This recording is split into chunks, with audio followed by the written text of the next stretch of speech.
वो तरीका मैं नहीं बता सकता, नए बच्चे सुनेंगे समझ जाएंगे, बट वो हमने अब के स्टूडेंट्स बहुत ज़्यादा जो है वो मैं कहता हूँ क्लेवर हैं। आप बता दें, थोड़ी हिंट दे दें क्या था, ताकि हम अवेयर हो जाए। हम पढ़ाते नहीं, हमें भी पता लग जाएगा कि क्लास बंकिंग हो रही है। हम किसी से पीछे की खिड़की खुलवाते थे जिसमें से लड़का आखिर में एंटर होता।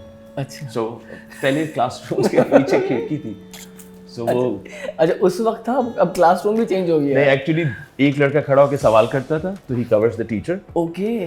पीछे वाले जो लड़के थे वो पीछे बैठे होते थे, जो बड़े वाले बैठते थे और लंबे वाले, और पीछे से खिड़की में से एक आधा कूद के अंदर या बाहर। So that was the thing we discovered, but we got caught. अस्सलाम वालेकुम, मैं हूँ रोहेल इंतखाब और आप देख रहे हैं हमारा प्रोग्राम कॉफ़ी विद अलमनाई। आपकी मुलाकात डिफरेंट अलमनास से हम करवाते हैं और उनसे पूछते हैं कि उन्होंने ग्रीनिच यूनिवर्सिटी में क्या कुछ किया, अब वो क्या कर रहे हैं।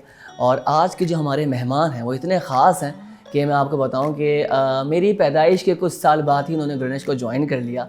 और ग्रीनिच का सिलसिला माशाल्लाह से आपको पता है कि 33-34 इयर्स हो चुके हैं। तो वन ऑफ द ओल्डेस्ट हम कह सकते हैं कि हमारे स्टूडेंट यहाँ पर मौजूद हैं।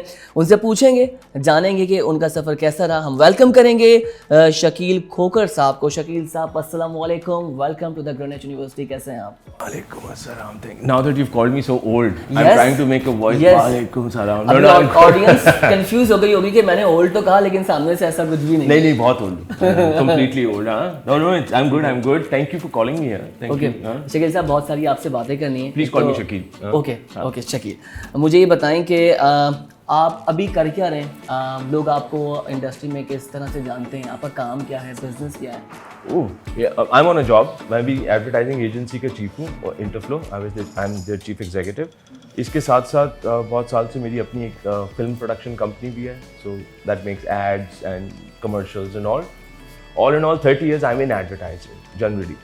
जिंदगी पूरी आपने जो एडवर्टाइजमेंट को। हाँ, I also launched Jio. I was their first director marketing. अच्छा माशाल्लाह। Then I was the first chief executive for Ogilvy and Mather in Pakistan. So all in all communication, marketing, advertising. क्या बात है, यानी कि मैं ये कहूँ कि कन्वेंशन एडवर्टाइजमेंट को आपने ग्रोथ होते हुए देखकर अब आपने डिजिटल को भी उसमें डाइवर्ट होते हुए देखा।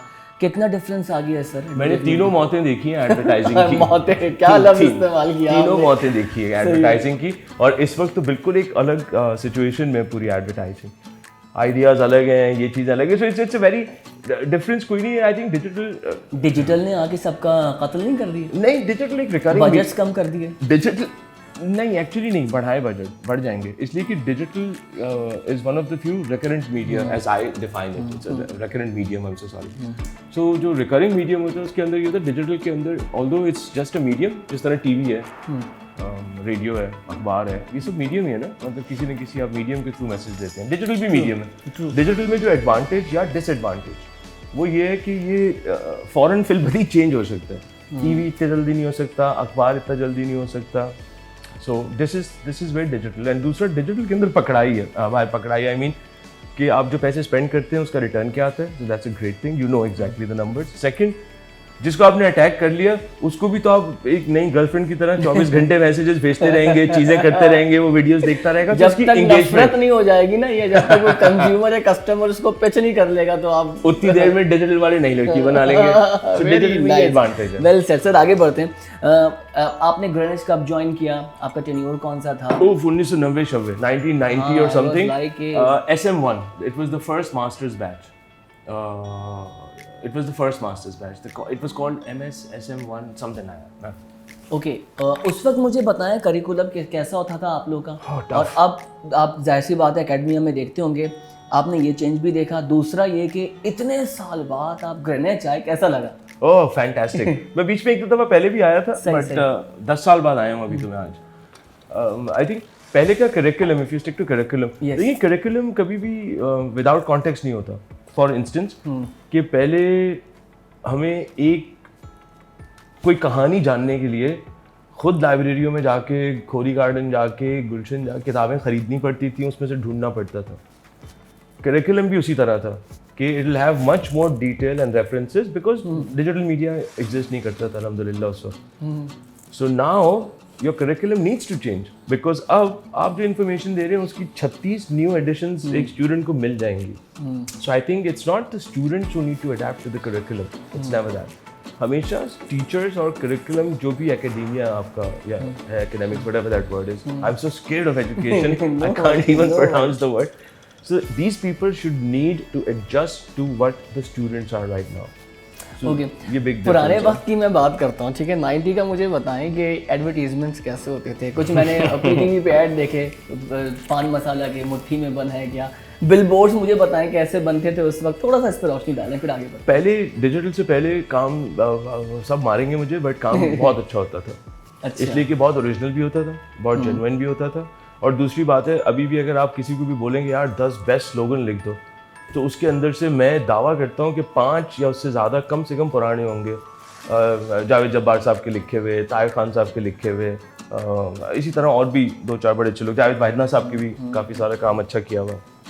सो वो आप देखेंगे ना, जिस तरह भी आपने बोला मेरी मुट्ठी में बंद है क्या, बता दो ना, हम बच्चों को बताते हैं। फिलिप्स का तारा चमक रहा है, नाम से हर कोई मांग रहा है, या वो लिप्टन चाय चाहिए कौन सी जनाब।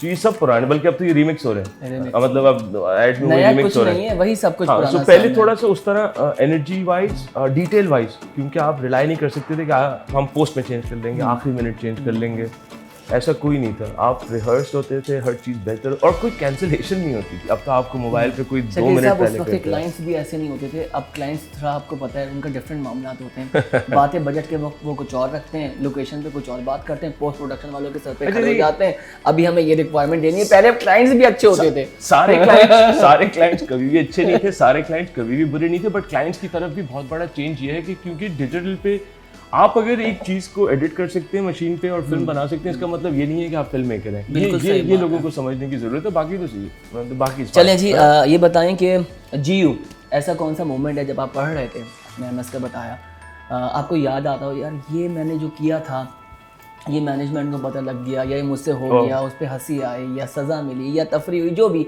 ऐसा कोई मोमेंट जो आपको आज तक याद है? अच्छा, जो सर्टिफिकेट 18 से नीचे का मोमेंट हो सकता है जो सेंसरेबल ना हो, उसके अंदर ये है कि क्लास को बंक करने का तरीका मैंने यहाँ पे एक इन्वेंट किया था, जो हमने बड़े अरसे फॉलो किया, फिर पता चल गया था। अच्छा, लेकिन कुछ हुआ नहीं था। वो तरीका मैं नहीं बता सकता, नए बच्चे सुनेंगे समझ जाएंगे, बट वो हमने अब के स्टूडेंट्स बहुत ज़्यादा जो है वो मैं कहता हूँ क्लेवर हैं। आप बता दें, थोड़ी हिंट दे दें क्या था, ताकि हम अवेयर हो जाए। हम पढ़ाते नहीं, हमें भी पता लग जाएगा कि क्लास बंकिंग हो रही है।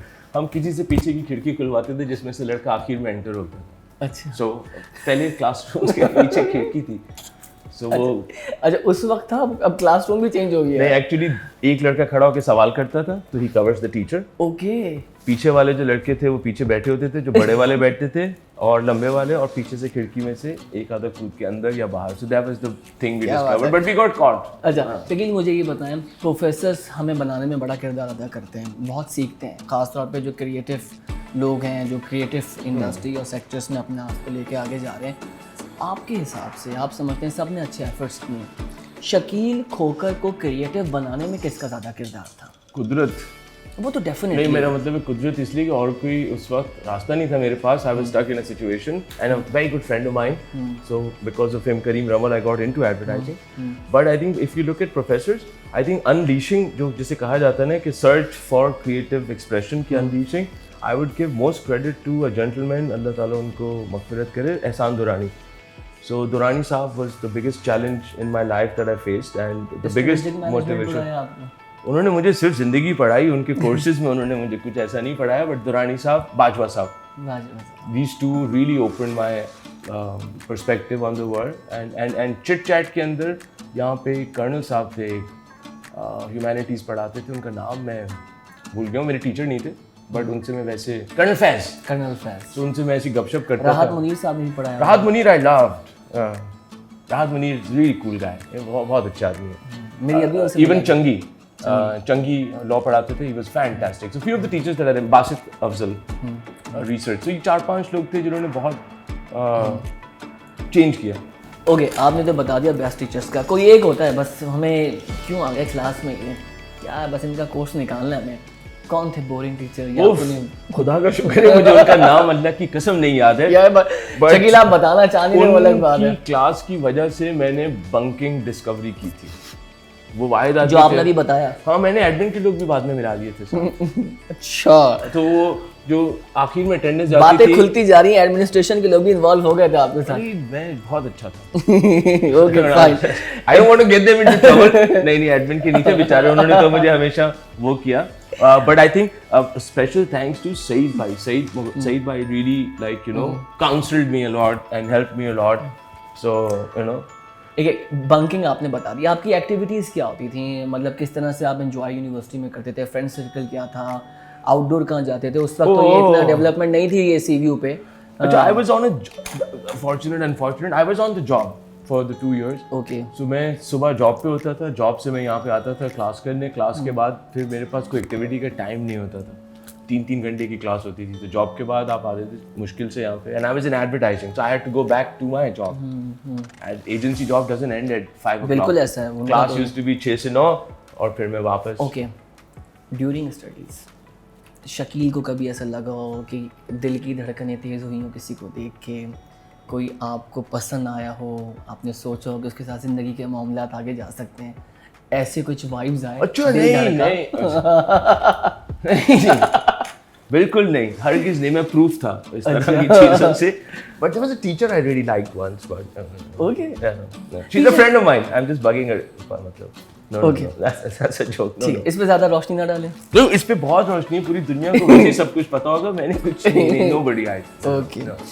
Okay, sir, if you will be a part of Greenwich University again, what do you think कि आप क्योंकि अब आप स्टूडेंट वाला आपका माइंड नहीं है, माशाल्लाह से आप एक अपने अंदर खुद एक इंडस्ट्री है, तो आप क्या समझते हैं कि मैं अपनी यूनिवर्सिटी के साथ मुस्तकबिल में इस तरीके से काम कर सकता हूँ, या I have some better plans, वो मैं शेयर करना चाहता हूँ यूनिवर्सिटी के साथ, क्या है?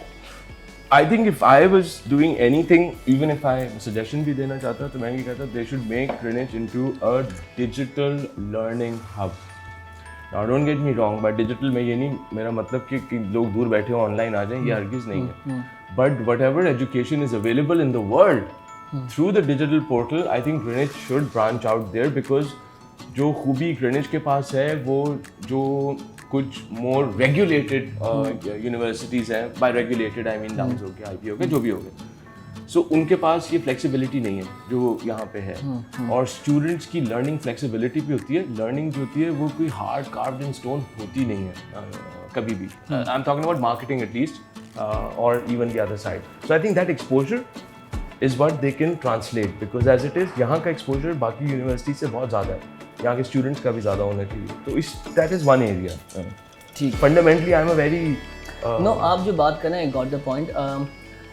सर मेरा कंसर्न ये है कि आप मुझे कंपेयर करके बताएं कि जो दीगर इंस्टीट्यूशंस हैं ग्रीनिच उनसे क्यों डिफरेंट है, क्या क्योंकि आपने यहाँ से पढ़ा है एंड आप स्टार्ट के बैच के हैं और आप माशाल्लाह खुद एक सक्सेसफुल एडवर्टाइजमेंट कंपनी को आगे लेके जा रहे हैं, आपका अपना एक्सपीरियंस क्या था कि मैं ग्रीनिच में पढ़ा तो डिफरेंट मैं इसलिए हूँ, मतलब क्या आपको यहाँ का एटमॉस्फेयर, टीचर से सीखा? quite a few things. A, versatility of students. यहाँ पे कोई एक typical type caste kind of students नहीं थे कि आप जिसने हम नहीं कहते कि ये पुल के इस पार का है, ये उधर का है, ऐसा नहीं था। Okay, so there was a very versatile group of students. I think second thing mostly जो ज़्यादा बड़ी बात थी, teachers were working professionals, most of the professors were working professionals. तो वो आके हमें किताब से किताब नहीं सिखाते थे, वो काम के साथ किताब सिखाते थे, जिससे बहुत फ़र्क पड़ता है। मतलब वो सिर्फ थियरीज नहीं दे रहे होते थे, मतलब बाजवा साहब हो गए, दुरानी साहब हो गए, बासित जितने भी, शोएब शमसी हो गए, जितने भी सब लोग थे, ये लोग सब वर्किंग प्रोफेशनल्स थे। तो ये जो हमें पढ़ा रहे होते थे, ये दिन भर वो चीज़ें कर भी रहे होते थे ना दफ्तर में, और फिर इनकी ऑर्गेनाइजेशंस में वो नई नई चीज़ें सीख भी रहे होते थे। ये बहुत बड़ा एक फ़र्क था। दूसरा, non regimented, the freedom of expression is the non regimentedness I am talking about. So Greenwich non regimented है। दोनों ही बहुत ज़बरदस्त बात आपने की, और पहली बात को तो मैं इसलिए रखूँगा, मैं खुद इंडस्ट्री से हूँ और मुझे यहाँ पर इसलिए भी उन्होंने ये कहा कि जी इंडस्ट्री की एजुकेशन देना इसलिए ज़रूरी है बिकॉज आप सप्लायर हो, डिमांड इंडस्ट्री से आ रही है, वो मीट करनी चाहिए। Absolutely, and easiest way to do is this, and सबका फ़ायदा है ना, सबका फ़ायदा, स्टूडेंट्स का भी बहुत बड़ा फ़ायदा है इसमें। अच्छा सर, एक तरह से रैपिड राउंड हमें, बिल्कुल करें ना, उसमें एक वर्ड में आपके दिमाग में जो भी आया आप बता दीजिएगा। अच्छा, आपने बताना अभी के हिसाब से नहीं, बिकॉज अब तो आप हमारे ठीक है, स्टूडेंट पॉइंट ऑफ व्यू से हम नाम रखते हैं लोगों के, टीचर्स के भी रखते हैं, स्टाफ के भी रखते हैं, ठीक है। तो सर कामरान के बारे में आपके दिमाग में क्या नाम आता था जब आप स्टूडेंट थे? यार ये कामरान साहब। ड्रिप। अच्छा, वजह ये कि जब भी ये चीज़ करने बैठते थे तो हम कहते थे ड्रिप हो गई। कामरान साहब बात करेंगे तो आहिस्ता आहिस्ता, फिर बार बार, तो वो ड्रिप नहीं लगती जब आप स्लो हो जाते, तो उनको हम ड्रिप कहते थे। मुनीर साहब के बारे में क्या? ओह गस्टापो, क्यों? वो इंटेलिजेंस के आदमी थे ना कि हम उनसे सब डरते थे कि यार ये सब खबरें पहुंचाते हैं सीमा को, सईद साहब को, उस वक्त माइकल ग्लेडल थे उनको, तो इन्हें हम कहते थे गस्टापो एजेंट है ये, इससे बच के रहो। एहतशाम साहब के बारे में क्या कहेंगे? अल्लाह की बिल्ली। बहुत मौसम, हाँ वाकई में कुछ भी नहीं कहना ना, किसी को। अल्लाह की बिल्ली, अल्लाह की गाय नहीं, अच्छा, बिल्ली भी क्यों? इसलिए कि वो आदमी है। गाय गाय तो गाय नहीं। अच्छा शकील, प्रोग्राम हमारा अख्ताम हो रहा है। Last statement about the vice chancellor madam Seema Mukhar के बारे में आप क्या कहेंगे? ओह अभी मैं कुछ भी कहूँगा तो लगेगा मैं उनकी तारीफ कर रहा हूँ, इसलिए मैं सोच रहा हूँ कि क्या कहूँ। आई थिंक अगर किसी ने ये लेसन समझना है ज़िंदगी में कि फोकस, डिटर्मिनेशन और सेंस ऑफ अचीवमेंट के लिए परसिवेरेंस का लेसन, तो ये सीमा से सीख सकते हैं आप। That's all I can say about it. And what about sir Saeed के बारे में? Saeed Mughal is the father figure who held a lot of things together. I think I have hardly seen इतना patience किसी के अंदर जितना मैंने सईद भाई में देखा हुआ। He's very patient, he gives you time, so that is very unique। हाँ आज के लिए सर की बहुत बढ़िया है। पर्सनालिटी ऐसे लोग स्टूडेंट्स आते हैं तो बात करते हुए डरते हैं। मैंने पूछा, मैंने कहा सर सईद से क्यों डरते? सर डर लगता है वो डांट ना दें, कुछ कह ना दें। हालांकि सईद भाई कुछ कभी भी डांट ही नहीं सकते। नहीं, बिल्कुल भी नहीं, सबका इस तरह का ख्याल करते हैं जैसे पता नहीं। ऑल्सो जब बहुत सारी चीज़ें थी तो यहाँ पे ग्रीनिच की सबसे बड़ी जो इनबॉर्न चीज़ थी जिसकी वजह से ये पूरा फैब्रिक बना है वो सीमा और सईद भाई ही है, मतलब जो सच्ची बात है। बिकॉज हमारे लिए दीवारें नहीं होती, लोग होते हैं। क्या बात तो है। लोगों में तो वही थे ना माय दीवारें। लास्ट तो क्वेश्चन शकील, स्ट्रेंथ और power of Greenwich university, what do you think? I think it's the strength is it's the diversity, freedom of expression that you can get in Greenwich to exercise your creativity you don't get at many places. That is what I think is the key strength. Thank you so much, मुझे बहुत अच्छा लगा। Thank you so much. And seriously ये हर guest के साथ अलग मज़ा आता है, लेकिन आपके साथ बहुत अच्छा लगा। आप याद भी रहेंगे और मैं दोबारा आपको इनवाइट करूंगा। whenever। और प्लस एक और चीज़ करनी है कि एडवर्टीजमेंट के कोर्सेज में भी आपने गेस्ट स्पीकर के तौर पर आना है और हमारे स्टूडेंट्स को बताना है कि देखें किस तरीके से आप एडवर्टीजमेंट कर सकते हैं। Thank you so much sir. Hopefully आपको मज़ा आया होगा, आपने एंजॉय किया होगा। और जो 90s के लोग हैं, जो हमारे स्टूडेंट्स हैं, जो अलमनाए हैं, वो देख रहे होंगे, वो भी अगर आना चाहते हैं, कुछ कहना चाहते हैं या किसी और स्टूडेंट को देखना चाहते हैं, सुनना चाहते हैं, काइंडली कमेंट में हमें ज़रूर बता दीजिएगा। वीडियो आपको पसंद आई तो प्लीज़ इसको शेयर कीजिए। हमारा यूट्यूब पे ऑफिशियल चैनल है ग्रीनिच का, वो भी आप सब्सक्राइब कीजिए। अपना बहुत ख्याल रखें। पाकिस्तान जिंदाबाद।